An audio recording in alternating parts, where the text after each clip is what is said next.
kedua adalah sistem kawalan robot. Secara umumnya, sistem kawalan robot boleh dibahagikan kepada 3 jenis.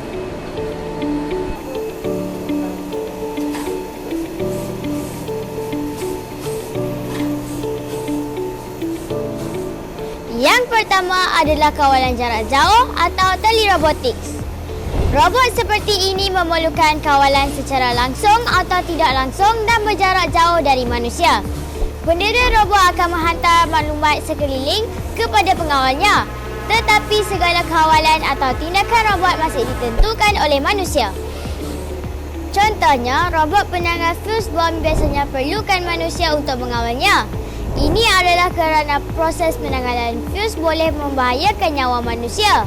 Oleh itu, proses ini perlu dilakukan oleh robot. Tetapi pada masa yang sama, ia juga memerlukan pengalaman dan juga kebolehan untuk buat keputusan dengan cepat dan kadang-kadang sukar untuk diatur carakan. Jadi, manusia masih menjadi pilihan utama untuk memproseskan maklumat dan memberikan kata putus akhir. Jenis yang kedua adalah kawalan menerusi atur cara atau pre-programmed robot.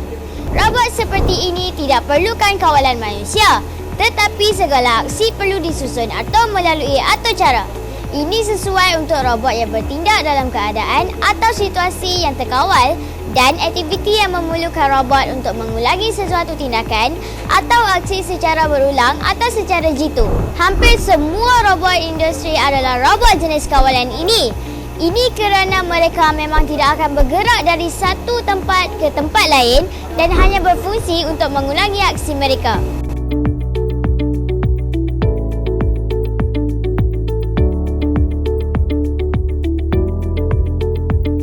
Contohnya, robot di tepi saya juga merupakan kawalan pre-programmed. Robot ini boleh memasangkan komponen tak spesifik. Dari ini menjadi ini. Akhir sekali, kita ada juga robot yang boleh berfikir dan membuat keputusan secara kendiri. Robot jenis ini mampu mengesah persekitaran dan membuat keputusan secara kendiri tanpa intervensi manusia sebagai respon kepada persekitarannya.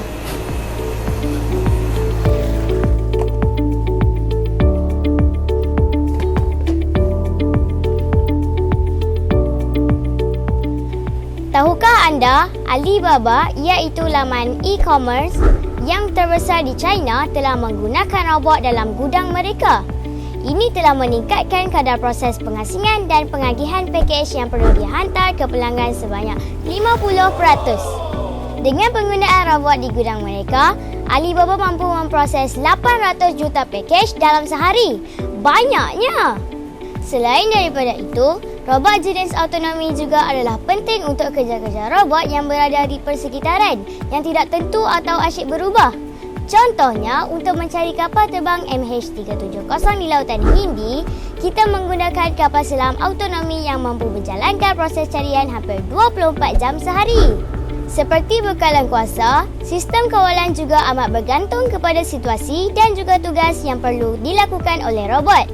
Robot yang sama dengan mengubah pengatur caraan boleh dikawal secara berbeza. Contohnya, dalam video ini, masa itu, robot dikawal secara manual. Tetapi, dengan mengubah atur cara, UJ juga boleh aturkan robot untuk menghantar apel kepada saya dengan mengikuti laluan yang telah dilukis. Ini adalah contoh kawalan autonomi. Baiklah, soalan saya kepada anda. Negara China telah menggunakan robot di pelabuhan kontainer untuk membantu mengasing dan menyusun kontainer di pelabuhan. Rasa-rasanya, apakah jenis kawalan robot-robot ini?